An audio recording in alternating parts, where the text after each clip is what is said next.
Spooky Chewin' Chat. I am Justine Dorn, and this is Ron Rayfield. Happy Halloween, everybody! It's Halloween! It is. Can you believe it? It's my favorite holiday, so I'm happy it is. Well, every day is Halloween, but it's actually legit Halloween right now. I know. Tomorrow's November. I cannot believe it. Where has the year gone? I didn't even think about that part, but you're right. Oh. Before you know it, we'll be setting our clocks back and it'll be snowing outside. But for now, we have some delectable treats. We have some split peas cooked with ham hocks. I thought the bright green color of split peas would just complement my cauldron so well. And then we also have this apple rice pudding. They call it a pudding. Now, our modern definition of what a pudding is, like, you know, Jello, chocolate pudding, banana pudding. Just take that out of your mind and scratch it, because that is a very recent term. Like, puddings were not like that until relatively recently through history. Puddings used to just be something that was like a boiled, mushy. It's hard to explain it exactly because there's so many different ways they could have made it, but kind of like this mushy it was ball. putting together. Yeah, this ball. Okay, so the split peas, that is from American Domestic Cookery, published in 1823. And so it's an American published receipt. And then the pudding recipe is from The Art of Cookery. This is the 1805 edition. This book was a bestseller in the United States in 1776. So that makes it pretty cool, even though it was originally published in London. And that's the last one, right? Yes, it is. Wow. But it was a bestseller in the United States, so no doubt people were cooking with it. In fact, the rice that this receipt book calls to use is Carolina rice. Ooh, big surprise! Is that north or the south? South. South, okay. So, the receipt actually says to use Carolina rice, which means that I think that the publisher was very aware that even though this was published in England originally, it started to be published in the United States after the 1800s, that this had a very popular market in the United States. So they did put certain ingredients in it that were farmed in America, such as Carolina rice. And yes, the Americans had rice. Still to this day in the United States we make rice. It's not just Asia that makes and exports rice. In fact, the rice that I made in this video was grown in Florida. Wow. Yep. Hey, let's stop talking about it and start eating on it. Okay. I'm hungry. Would you like some apple cider? Yes, please. Yeah, blow out the cobwebs. We had this spider problem lately. There you go. Thank you. Apple cider. Now, I will say, split peas, once you cook them for quite a considerable time, they don't look attractive, maybe. It kind of looks like baby food. I like it. But, yes, I was going to say, taste-wise, this is honestly one of my favorite dishes of all time. I could eat this every week for the rest of my life. I absolutely love split peas. We got a big old ham hock in here. Yeah, we do. Good luck cutting that with a spoon. Oh, get her. With a wooden spoon. Die! Oh, I'm in the splash zone. Okay. Just get in there. There we go. Maybe. Now that was spooky right there, watching you do that. Okay, so let's take grace and we shall commence the eating. Dear Lord, thank you so much for this beautiful day that you've made. Please keep everyone safe this Halloween season. Please bless everyone that's watching. And thank you for this food. Let it nourish our bodies. Amen. Amen. Hey, we want to wish a big happy birthday to our young viewer and good friend, a young lady named Maria. That's right. So happy you. birthday to Maria, who was born on Halloween. I know, that's really cool. That's kind of cool. I always wanted to be born envious. on Christmas so you get double the presents. I actually think that's a terrible idea, because if you're born on Christmas, then you don't get a separate birthday. So you don't get double the presents then? No, you get the same amount of presents. Oh, well, okay. I changed my mind You like it? I like this. Mm-hmm. Eat it with some bread. Now, this is a very, very cheap meal. It doesn't have to be this cheap, and I'll tell you what I mean. So the ham hocks, we bought it from a butcher by here, and they were $2 for all of it. But here's the catch. It was the cheapest one there. It was the fattiest one there. So there isn't much meat on these ham hocks. It's mostly fat. Fat and bones, which I got a lot of bone here. Yeah, ham hocks is mostly fat anyway, but this is really a lot of fat. So there's only like a couple bites of actual meat, but it made the split peas taste divine. I mean, it made it taste like smoked jerky. Mmm, so good. This is delicious. This is delicious. Wow. I love this dish. Now the weather has finally changed here. It's probably, I don't know, 48 degrees outside. The sun's shining, but it is nice, and there's nothing better than eating warm comfort food like this than doing it on a nice, cool autumn day. Yep, it suddenly got all cold. Actually, at night now, it's in the 20s Fahrenheit. Tonight, after trick-or-treating's over, about 1 o'clock, it's supposed to get down to 21 degrees here in Missouri. Woo! That's cold. That's gonna be cold. It's dangerously cold. What's your favorite candy, by the way? My favorite candy? You like hard candies or chocolates? I like gummies. Gummy candy? Yeah, I like gummy candy. I never was big on them. There's one I absolutely hate. And you're gonna argue with me about how to pronounce it. Caramel. Caramel. Yeah, I hate anything that has caramel in it. I'm not a big caramel fan. Like those Rolos, I think is what they're called. They got a lot. I don't like those. That's too much for me. Yeah. But like a Twix, I think Twix has a little that's bit. okay. If it's just a little tiny bit, it's okay. Yeah. But they have these like truffles that are just full of caramel. Mm-hmm. You don't know anyone can eat those. It's just like you just sit there chewing and chewing. Yeah, not my thing. But I really like gummy candy a lot. And I like old-fashioned flavors. I do like licorice, actually. I really like licorice. I like black licorice. See, I never was a fan of licorice. Yeah, a lot of people, they I'm love a Twizzlers fan. I like the ones you pull apart. That ain't licorice. It's That's fun. an imposter. It's fun to pull it apart. Yeah, but that ain't real licorice. I don't know what that is. Latex? My favorite... Well, I kind of like the classics. I like the Mr. Good bar. I think it's got, is it like little nuts or almonds in it? I like those chocolate. too. Those are good. I like Kit Kats. Reese's are good. The thin ones, the dark chocolate ones. Or if you take the regular ones and you put them in a freezer, she taught me that. When they're cold, they're so much better. Yeah, you have to put your Reese's in a freezer. Why are we talking about this? This ain't Perry Cracked at all. But it's Halloween. Okay. Yeah. Now, did they have candy back in the 18th and early 19th centuries? Actually, yes they did. Well, yeah, obviously they didn't have Twix and Snickers, but you know what's hilarious? They actually did have caramel. Yeah. Yeah, they had caramel. It was actually a very common candy. Caramel. No, it's caramel. Caramel. No. We're going to take a new poll.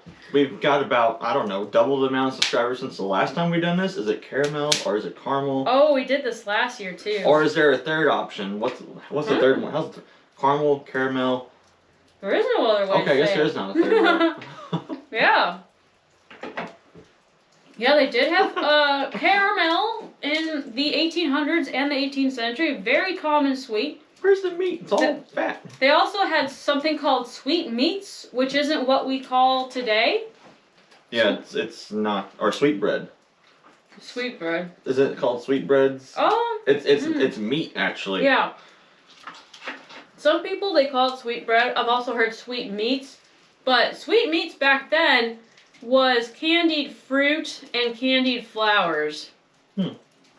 So you take some fruit and you would dry it and then roll it in sugar. And there you have a sweet meat. That tastes really good. I mean, to me, it's like gummy candy almost. Is that all fat, Ron? Part of it. I'm trying to get... There's a piece of meat. Okay. Oh, today's your lucky day.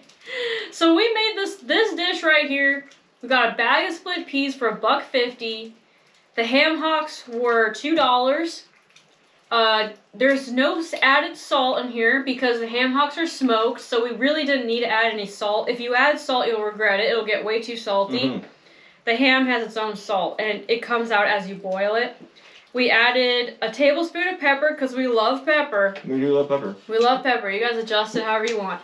But this, and then you boil in water. So this costs us about $3 to $4. Yeah, this is a very cheap meal. There's enough food here to feed 3 or 4 people, but there's not a lot of meat. But I will say that in terms of nutrition, you don't necessarily need the meat. Do you want the meat? Of course you do. But split peas are very rich in protein. They're very rich in iron and other minerals and vitamins. So you could actually live off of this without meat just fine. There's a lot of protein in split peas. They actually feed like peas to livestock because they have so much protein in them. Interesting. I like this. I'm gonna give this a 8.5. 8.5. Only because there's not enough meat. Yeah. What about you? I would give this a 9. A 9? I agree. I would enjoy more meat, but we did it as cheaply as possible, and that's that. But you all at home, put however much meat in it you want. I really do recommend ham hocks, though. Smoked ones. And it's very good with bread. Looks like avocado. Oh my gosh, it does, doesn't it? Or monster boogers. I'm done. You said monster boogers? Green slime boogers. Yeah, it looks like something that came out of Shrek's swamp. Man. Especially when you smear it on bread, it looks like avocado toast. It does. Yeah. I love avocado on my toast. I do like avocados, I have to admit. Hey, last week we put out the drama video for the first time in a year. The newest episode, I think it's number 16, was it? Yeah. Thank you everybody who watched it and commented on it. We had a great time shooting that thing. It was fun. Not me! I did. I had a fun time. I got beat up. But And I stink. we really appreciate y'all with your patience waiting on us to get that done. Thank you. We're hoping to get another one done before the year is over. Once again, our everybody's schedules are just crazy, but it kind of gave us a little kick in the rear because we forgot how fun they were to make. So everybody's kind of excited right now about doing the next one. So thank you so much for watching it. We really appreciate it. Thank you guys. It was very, very fun to do. I also want to give a shout out to the Center for French Colonial Life in St. Genevieve, Missouri for loaning this lovely cauldron to us. They have this basement in the museum where they just keep all these random knickknacks that they're not using. They're not on display. And this was one of them. It was just sitting there all by its lonesome in the dusty closet in the dark basement. And Jeff, who is our landlord in the drama series, but also he's our boss in real life. But he's also the head honcho at the Center for French Colonial Life. The site director. Yes, he kindly let us borrow this for a week or two, and I absolutely love this. I've actually been shopping for a cauldron for months now. They're hard to find a good one. Yeah, well, a lot of the ones you see online are made in China. And they're not good. And they're still like $300 and $50 for shipping. So thank you to Jeff for letting us borrow this amazing cauldron. I wish I could keep it. I'm still hunting for a cauldron. Well, this coming weekend, November 4th and 5th, we're going to be over at Fort Deschard for their winter rendezvous, and hopefully we'll find one over there. Yeah. Because they got trade blankets out, which is people who are camped out there, reenactors, they put their items on a blanket that they want to trade or sell. And there's always interesting things on those blankets. Yeah, so the next Chew Chat, we're going to come back with another ye old shopping haul. Oh boy. We're actually going to camp out there this time. We're going to get there Friday Friday morning, and then stay there until Sunday, leave on Sunday afternoon. So it'll be fun. We love Fort Deschard. We go to all their big events. Oh yeah. And we're going to camp out with our friends, so that's going to be awesome. I can't wait. It's like the last hurrah of the season, if you will, for reenacting before things kind of slow down for the winter, because it gets really cold in the Midwest. Now, there's still some things that go on around Christmas at certain sites here in Missouri, but there's not something every weekend like there is during the summer and fall time. So this is the last big one. Oh, man. Are you full? Well, actually, there's literally nothing but bones and skin on his plate. I tried some of the skin. It is tough. Leather. It's like chewing leather. Oh. So yeah, this is all cartilage, fat, and bone. So. Oh, yeah, you can't be eating that. Let's see. There might be some in here. Here, you have the rest of my bread. Oh wait, I didn't see this in here. Oh, he found some meat, guys. Maybe. I'm gonna have to get literally one bite. I'm gonna get a little messy in here. Okay, that was some meat. Oh, poverty! Oh. Would you like a piece of meat? Yeah, of course I would. Thank you, Ron. That's so kind of you. You're welcome. Man, there's so much fat. I know. That's why it was only $2. It was the cheapest one there. Meat nowadays is very, very expensive. Oh, when you lick your fingers like that. No! No! That is so gross! Ew! I can't. No! Oh, it's horrible. Someone save me.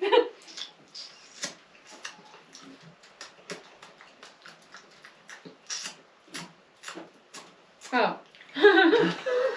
Ugh. You brute. Oh boy. When you're done with that, don't forget about our pudding. Yeah, I need another plate though, because this is full of stuff. Please. But I don't want to do dishes, Ron. I do all the dishes. That's not true. It's Sometimes. True. It's true. Fine, I'll give you a plate. And then I have to do extra dishes. I have to do dishes. Well, I help you dry the dishes, so that might as well be me doing the dishes. She cooks, I eat, I wash, she dries. Yeah, we have kind of an assembly line going on. You give me a big plate. I could have used a little one. Now I gotta wash more dishes. Yeah, you have more square footage that you have to wash. That sauce, that'll put on some weight for winter. The butter. Excuse me. It is butter. I can see that. Yeah, it's actually starting to solidify, which is a little horrifying. So this is from 1805, this receipt. Tell me, Ron, what would you give this one?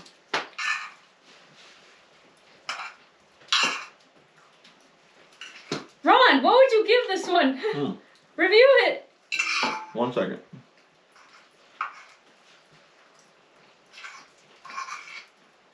So how's your guys' day going? That's good. That's good. You like that? I like that. Oh. I'm giving this a 10. This gets a 10 in my book. Whoa, the coveted 10 spot. I taste the nutmeg, the cinnamon, a little bit of lemon that you put in there. It's got sugar, obviously. Yeah, oh yeah, there's sugar. It's good and creamy. Yes, it is. And this would be good cold or warm. Mm-hmm. It's warm right now, but I mean hot. It would be good if it was like, really hot. Yeah. Or if it was really cold, it'd be good too. Yeah. I like this a lot. And the apples are nice in it. Nice Now from touch. afar, it looks like boiled brains with bacon chopped up put in there, but it's really just the red peel on the apple that's giving it that look. This is witch's brew made out of frogs. Frogs? And this is boiled brains of children. There's a little bit of their meat in there floating around, as you can see. And yeah. This is very filling. These peas. Well, like you said, it's got protein in it. It's got iron in it. Yeah, I am also. It's thick. I mean. It's very thick. Look at that. I am trying to crack down also on the excessive eating for the sake of my somewhat upcoming wedding. I wish I could do that. I am doing it right now. I would love to have that inside here, and then half of that inside here. But I'm trying to be. I'm trying to restrain myself. Yeah, Ron, you told me you gained some weight. I did. I've gained probably 3 pounds in the last month. I've been stress eating. This house stuff's got me stressed out. I thought we were going to lose weight building the house. You always joke to me we would lose weight. Yeah, during the summer when we were sweating, but now it's cold out, so now I'm just eating. No. We've been so busy and it's been raining. We haven't been out to the land in about a week now. But we're hoping here in a couple days we can go back out there and continue to move some of the windows. We've moved 2 of the 6 that we had to move. And I'm going to try to get 2 of them moved tomorrow. And then... put the windows in. Like the glass windows. Yep. Yeah. And that'd be the next step, the windows and the doors. So that's the only update, which ain't really much of an update for you. But... we're getting there. We're getting there. Rome wasn't built in a day. No. Neither will this house be. Usually it takes people 1 to 2 years to build a house, usually. When you're building it, not a contractor. So, I mean, we're on track with how every normal person builds their house. But 1 or 2 years can feel like a very long time when you're in it. Hey, I thought we were going to dress up for Halloween. We are. Looks like we're still in our regular clothes to me. I picked a certain historical outfit. Historical garb. So guys, let's see, what are we going to dress like for Halloween? What time period in history? I have no idea what she's got picked out for us. And we're back! We wanted to dress for a particular time period, not the 1880s, not the 1780s, how about the 1980s? That's right. Is that vintage now? Do we feel old yet? So our Halloween costume this year is 1980s prom date. This is my prom date. Ron. How's it going? He has his own car. Now, I just look like a goth, which was not my intention this whole time, but I mean, that's pretty cool. I don't mind looking like I'm in the Smiths or something, but yeah, we are about to go to prom after this chit chat. A can of hairspray later. Keep the candle away from me, that's all I gotta say. So, now that we're dressed for the occasion, Ron, do you want to read some facts? Yes. So, everybody's heard of the Headless Horseman, right? I hear mishmash. Uh-oh. Mishmash! We got dead mishmash right here, but the real one's coming. Mishmash! Get in here, boy. Come here, boy. Come here, boy. Come on, kitty. Good boy. He's probably thinking, who are these weirdos? Oh, he just went straight for the food bowl. By the way, the best part of this dress is the back. That's Sorry great. if I have tan lines. That is pretty nice. I like the color of it. Yeah. Where'd you get that dress? Like $3 at the thrift store? Yeah, I got it from the thrift store for just a couple bucks. Same with this jacket here with the shoulder pads. It's Right. nice. Budget. Yes. Alright, so, come here, Miss Miss. You want to help me read? Mish. As soon as he comes in, he wants to go out Come on. again. Come on. Mish. Come here. Come here, buddy. Good boy. Say hello. Say happy Halloween. Hi, Halloween cat. Happy Halloween. Hey, Mish. Do you recognize us? You probably don't recognize how I smell right now. I never use smells hairspray. bad in here. Not bad, but it's like, it's strong, like it's a hair salon. When you were spraying me with that hairspray, I was thinking, so this is how the ozone layer felt. It was horrible. Well, you just gave it away. If you like the way that hair looks, you know, I did it. Yeah, Ron did it. I could never do this. No, go on. Bad Mitch. Alright, so we've all heard of the Headless Horseman, right? Well, there's like 50 Headless Horsemen, maybe even more. So it's not an America thing only. I did some digging. It turns out just about every culture has their own version of the Headless Horseman. Or a headless guy on a horse, which is a headless horseman. Yeah, this is a very fitting topic for Halloween. Yes. Spoken to you by two people dressed like it's the 1980s. Okay, so the legend of the horseman goes all the way back to the Middle Ages, where it first starts to show up. The Scots have their own tale of a headless horseman, which concerns a man named Ewen. Ewen? E-W-E-N. Ewen, okay. Ewen. He was he's a headless guy, okay? He lost his head in a clan battle at, boy, I cannot speak Gaelic. Let me look at it. Canner? I probably said that wrong. Caner? Caner on the Isle of Mull? The battle denied him any chance to be a chieftain, and both he and his horse are headless in accounts of his haunting of the area. In Germany, their version of the Headless Horseman stories come mostly from the area called Rhineland. Rather than using decapitation, the Headless Horseman kills their victims simply by touching them. Like, wow. Poof, you're dead. Ooh. Poof, come back to life. Ooh. Now, over in Ireland, they call their Headless Horseman the Dullahan. Ah. He is a headless demonic fairy, usually riding a horse. He wields a whip made from human corpse spine. I mean, that's freaky. That's pretty metal. That's the scariest one. One second. Mish, come here.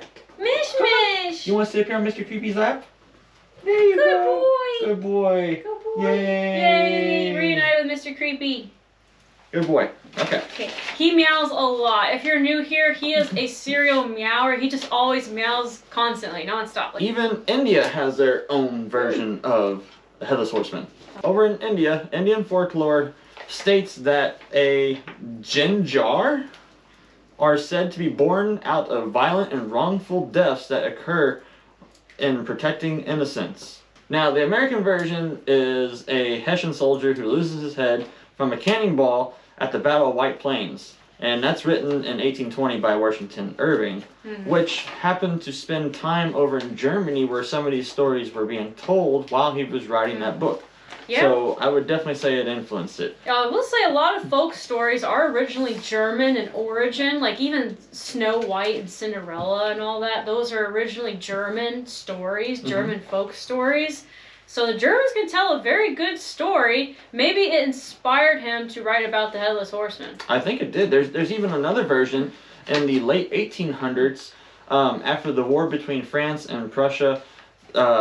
They have their own version of a French cavalryman who's headless and still in the fight. He's lost his head and he's just riding towards the enemy still, but really it's probably just because his horse is running. Yeah, his and keeping horse the is... body upright from like rigor mortis or something. Oh my gosh, his horse is still running. But there's a depiction of it, and if it's coming at you across the battlefield, you know, you're gonna get out. That's freaky. That'll give you some bad memories for sure. Yes, it will. He was still gripping onto the reins of the horse. Yeah. He had death grip on it. Exactly. Death grip. A death grip. That's cheesy, I know. Yeah. Okay, so that is our little fact story about the Headless Horseman. Yeah. We're going to talk about it a little bit, I think, every single Halloween. And the guy that wrote that story, Irving, he actually wrote a lot of really amazing early American horror stories, not just the Headless Horseman. Yes. And that's all his stories are some of the earliest in our country to be published. Yeah. There are hearsay tales and stuff like that, but as far as actual novels, you know, stories and novels, he gets credited for that, for having the first ghost stories or scary stories, if you will. And a lot of his stories remind me of the Twilight Zone. I mean, I remember there's one in particular where there's a man who gets transported into the future, something like 20 plus years into the future, after the American Revolutionary War was already over, and all of his family members were dead and old, and he's just trying to get back and all that. So it's kind of creepy. It gave me Twilight Zone vibes for sure. I think that's the Rip Van Winkle story that he wrote. Yes, that is the story of Rip Van Winkle. And then he wrote another story about the devil and Tom Walker, I think, something like that, where this guy is wandering through a swamp to take a shortcut, and he finds the devil protecting some pirate treasure. Man. So he wrote some really cool stories. That almost sounds scarier than a Headless Horseman if you're coming face to face with the devil over some treasure. Yeah, it does. He was a very creative genius. I can't take it no more. Mish! Come on. Go outside. Mish! Get. And he's gone. He's going after chickens. Yep. Well, hey, while I got this in my hand, let's go ahead and get on to this this week in history facts. This week in spooky history. Go. Okay, so we got a lot of birthdays this week. Oh, you're lucky if you were born this week. Seriously. Yes. So October 30th in 1888, John J. Loud patents the ballpoint pen here in Massachusetts, America. That was patented in America? Yes, in the late 1880s. I love ballpoint pens.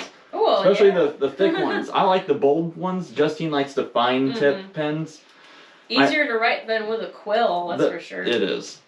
Although writing with a quill is pretty cool, but I like the thick ones because it just glides nice. Right. So that's really neat that was patented in the United States in the 1880s. And it was a clicky too. Whoa, okay, yeah. I'm impressed, it really. Wow, so that idea stuck from the very beginning. I had no idea that click pens existed in the 19th century. That's neat. I thought that was like a post-World War II thing, but... You know, it's one of those things you never really put much thought into, but you're right. I just kind of assumed that that's more of a modern invention, but nope. Pretty neat. Alright, so our first birthday, we want to wish a happy birthday to our second president, a revolutionary and founding father, John Adams. He was born in 1735, and he died in 1826. Happy birthday! Happy birthday. He actually died the same day Thomas Jefferson did, the same year. That's July 4th, 1826. So he died on the very same day? Yes, I believe Jefferson died first, and then a couple hours later, John Adams died. On the 4th of July? Yeah, on the 4th of July. Yeah, wow, that's interesting right there. Next up, we've got October 31st on Halloween. In 1864, Nevada becomes the 36th state in the Union.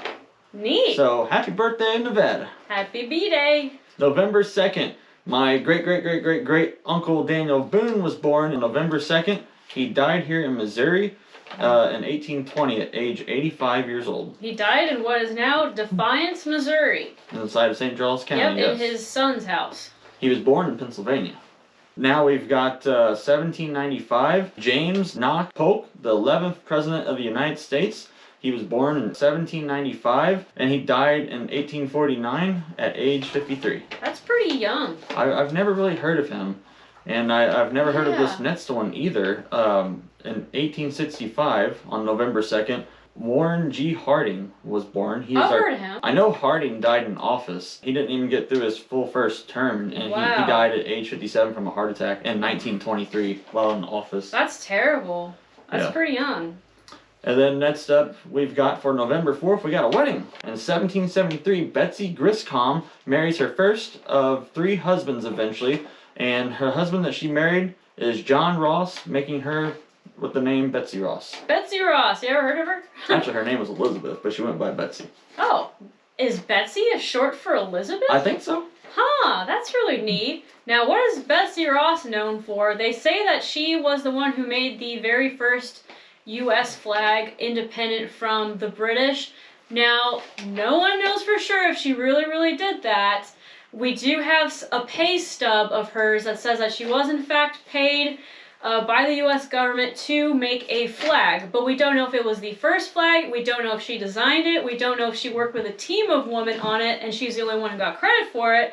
We just don't know, but she's definitely had something to do with it though. Yes, and she's been popularly credited to it in part because her family, I think it was her grandson actually, was very serious about making sure that the world did not forget about Betsy Ross. And that was in 1870. He wrote down these accounts that he was told when he was a little kid, and he wanted to make sure that his grandmother's name was not forgotten. And she hasn't been. No, she hasn't. And the last one we've got is also November 4th. We want to wish a happy anniversary to President Abraham Lincoln and his wife, Mary Todd. Mary Todd Lincoln. They got married in 1842. Oh, wow. I think she is, well, unfortunately, she's the most remembered First Lady because of her mental health problems that she was going through. She was actually put in a psychiatric hospital at one point. People think nowadays that she might have had bipolar disorder. She also was very depressed because 2 out of 3 of her sons died. Oh, man. And also, she was sitting right next to her husband, Abraham Lincoln, when he was shot in the head. So that might also do it to you. Yeah. And so after her husband, Abraham Lincoln, got murdered, she just kind of had a worse downward spiral. But she always had issues. When she was alive, she was notoriously bad for spending money. She was actually deeply in debt, so much so that her husband, Abraham Lincoln, was absolutely furious at her. And she spent all her money on silly things like jewelry, and she completely redecorated the White House. And even after Abraham Lincoln died, she petitioned to Congress for her to get a pension, which was unheard of at the time. She said that she was basically like a soldier's widow. So because of that, she should get a pension, even though technically it was a little bit more complicated than that because she was the president's widow. She did win, she did get a pension, and she completely blew it all every single year on jewelry and dresses that she never wore.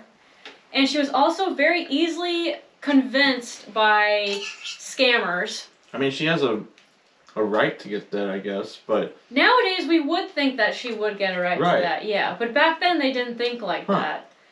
So, she was completely scammed by the spiritualist who told her that he could contact her dead husband, Abraham Lincoln. And this spiritualist took pictures of Mary Todd Lincoln and then photoshopped, you could call Photoshop, she overlaid another image of Lincoln behind her. It's the photo that you see here. And even back then, it was known that this was a hoax, but she refused to believe that it was a hoax.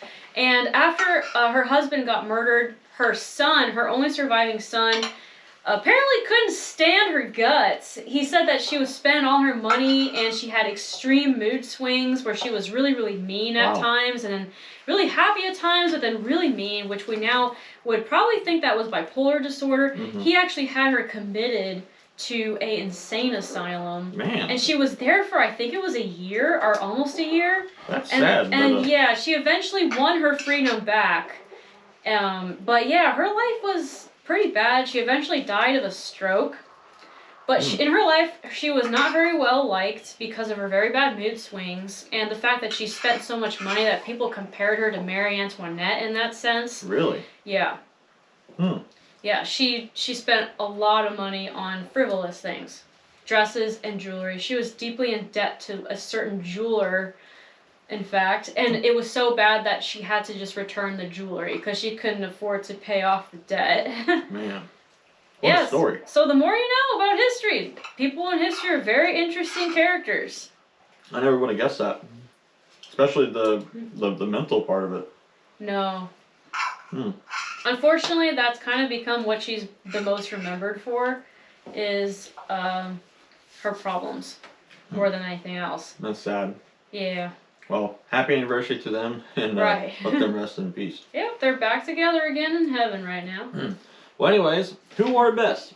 Who's got the better 80s outfit here? Is Justine the prom queen?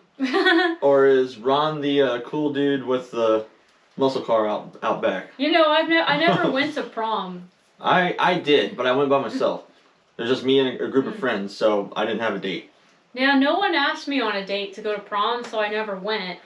You guys out there, did you guys go to prom? Now, I would have liked to ask you, but I would have been too much of a sissy to literally come up and ask you. I probably would have left you a note, like at lunch on your table, and then walked away, and then kind of peeked. As high school seniors, that's what you would have done? Okay. I'm being honest, I was a shy guy. It would have said yes, no, or maybe. Probably. Well, that's still pretty cute. But no one even did that to me, so I didn't get to go to prom.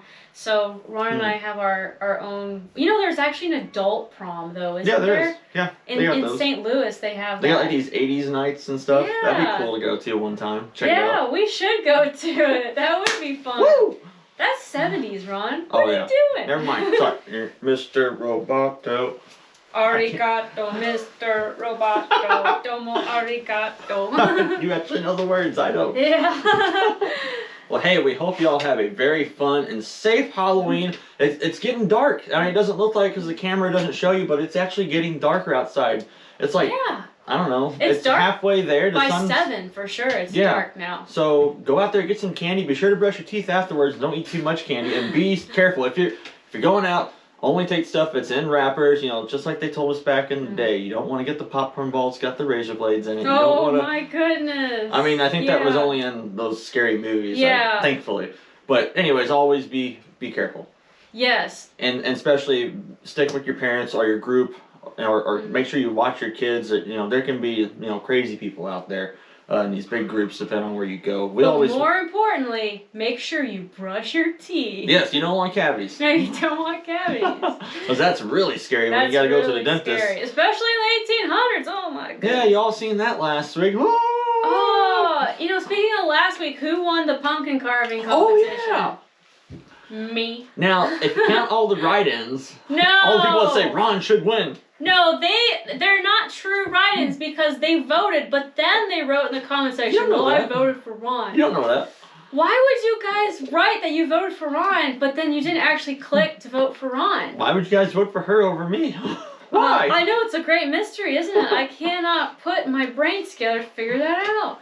But anyway, we figured out the punishment. We're going to do it next week on the next Shoot Chat. Yep. Ron is going to pick out a period receipt from either the 18th or the early 19th century, and he has to cook it in the hearth, completely 100% unassisted by me. And you better not pick a drink or something easy like that. You have to pick an actual food. There were some good options that you guys do out there. Clean the outhouse, make ice cream, which everybody wants to see, but we want to save that for a legitimate video. Yes. Once a year we'll do ice cream, but it is hard. It will give you carpal tunnel. One person said in one of the most upvoted comments that you guys have to take a cold bath every day for a week. What, are you trying to kill us now? I ain't doing that. What are you trying to... And he literally said, not a shower. It has to be a bath, like a full immersion bath.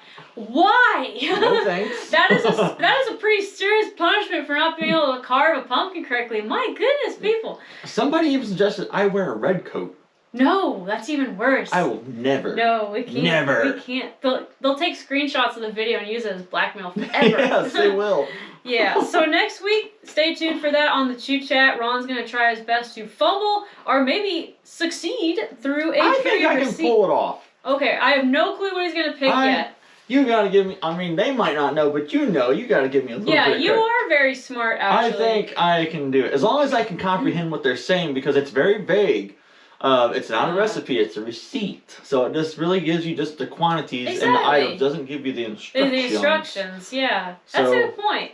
Now, that's the only tough part, I think. When he said that, he meant it's just Ron and me filming. So I'll be the one cooking. If I cannot for the life of me figure something out, Ron will step in and we'll decipher. Yeah, we'll troubleshoot it. Computing. We'll both look at it and try to troubleshoot it. So Ron has definitely helped me in the past. So you might have a chance here. You might do great. I might pick something really hard. Okay, I actually hope you do. I hope you don't pick apple juice or something really really easy. I want to show off my skills. Okay, I'm even wear an excited. apron. I ain't dressing up. I ain't wearing a dress, but I'll wear an apron. You don't have to wear a dress. Well, good, because somebody suggested that too. Like, you should make Ron wear period clothing. Period dress, you mean? Yeah. Oh no, we're not. They gonna wouldn't make even Ron fit me wear a anyways, dress. and I ain't about that. So I'll wear an apron and I'll do the monsieur cook. You know, a lot of the famous cooks back then, like today, were men. Yeah. Gordon Ramsay. They were like that back then too. Like the really expensive cooks, especially in France, they were men. I'm not a drink. Oh no, we can't have that. Thank you. Yes, prom date, anything you want. Okay guys, so I think we're gonna sign off now. Have a very awesome and fun Halloween. It was a pleasure spending it with you all. Absolutely. And we will see you next week on Early American and Frontier Patriot. And it'll be on Wednesday next week, like normal. That's right. So take care, guys. See you soon. Bye-bye.